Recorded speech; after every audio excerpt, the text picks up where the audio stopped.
एक बार एक बहुत बड़ा बिजनेसमैन एक छोटे से गांव में जाता है। उसका प्लान होता है कि उस गांव में एक फैक्ट्री लगानी है। वो एक ऐसी जगह तक पहुंच जाता है जहां पर उसके सामने नदी होती है और उसके सामने गांव होता है। अब उसके पास में दो ऑप्शंस होते हैं। एक कि वो सड़क के रास्ते से घूम करके उस गांव तक पहुंचे, जिसमें करीब करीब 8 घंटे लगेंगे, क्योंकि डायरेक्ट कोई रास्ता नहीं है वहां तक पहुंचने का। दूसरा कि सिर्फ 20 मिनट में एक नाव में बैठ करके उस नदी को पार करके उस गांव तक पहुंच जाए। तो अपना टाइम बचाने के लिए उसने उस नाव में बैठने का डिसीजन लिया। वो नाव बहुत ही छोटी सी थी, जिसमें एक तरफ एक आदमी बैठा था जो कि नाव चला रहा था और दूसरी तरफ ये बिजनेसमैन बैठा हुआ था। तो नाव में बैठने की थोड़ी देर बाद उस बिजनेसमैन ने उस नाव वाले से पूछा, तुझे पता है तेरी नाव में कौन बैठा है? तो नाव वाले ने बड़े ही भोलेपन से कहा हाथ जोड़ करके, नहीं साहब मुझे नहीं पता आप कौन है।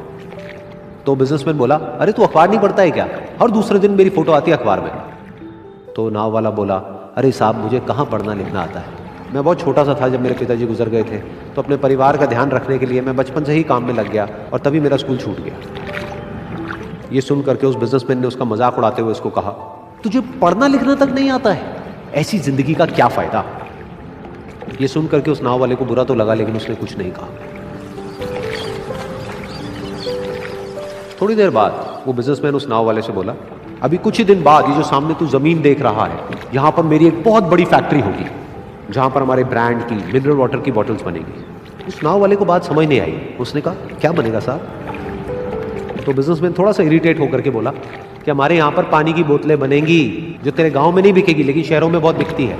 अरे कभी तू शहर गया होगा तो तूने देखी होगी पानी की बोतलें रखी होती है दुकानों पर। फिर वो नाव वाला बोला, अरे साहब मुझे कैसे पता होगा, मैं तो कभी इस गाँव से बाहर गया ही नहीं। फिर वो बिजनेसमैन उसके ऊपर हंसते हुए बोला, तू कभी इस गांव से बाहर तक नहीं गया, तुझे पता ही नहीं कि शहर क्या होता है? अरे ऐसी जिंदगी का क्या फायदा? उसकी ये बात सुन करके उस नाव वाले को सच में लगने लगा कि मेरी जिंदगी शायद किसी काम की नहीं है। अपनी इस सोच की वजह से उसका नाव से ध्यान हटा और तभी नाव की टक्कर हो गई एक बड़े से पत्थर से, जिसकी वजह से नाव में पानी भरने लगा और नाव डूबने लगी। उस जगह पर पानी बहुत ही गहरा था और किनारा दूर था। नाव वाले को समझ आ गया कि अब इस नाव को बचाने का कोई तरीका नहीं है और वो अपनी जान बचाने के लिए नदी में छलांग मारने ही वाला था।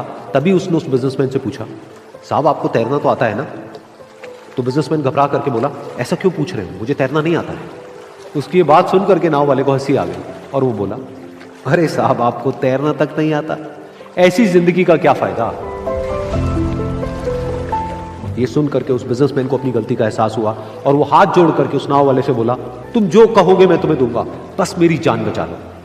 तो उस नाव वाले ने बोला, अरे साहब आप घबराओ नहीं, मुझे सिर्फ तैरना नहीं आता है, मुझे डूबते हुए लोगों को बचाना भी आता है।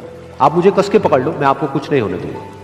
और फिर उस नाव वाले ने ना सिर्फ अपनी बल्कि उस बिजनेसमैन की भी जान बचाई। तो इस कहानी से हम एक बहुत बड़ी सीख ले सकते हैं कि हमें जिंदगी में कभी भी किसी का भी मजाक नहीं उड़ाना चाहिए या उसको अपने से कम नहीं समझना चाहिए, क्योंकि हमें नहीं पता कि हमें कब, कहां, कैसे, किसकी जरूरत पड़ जाए।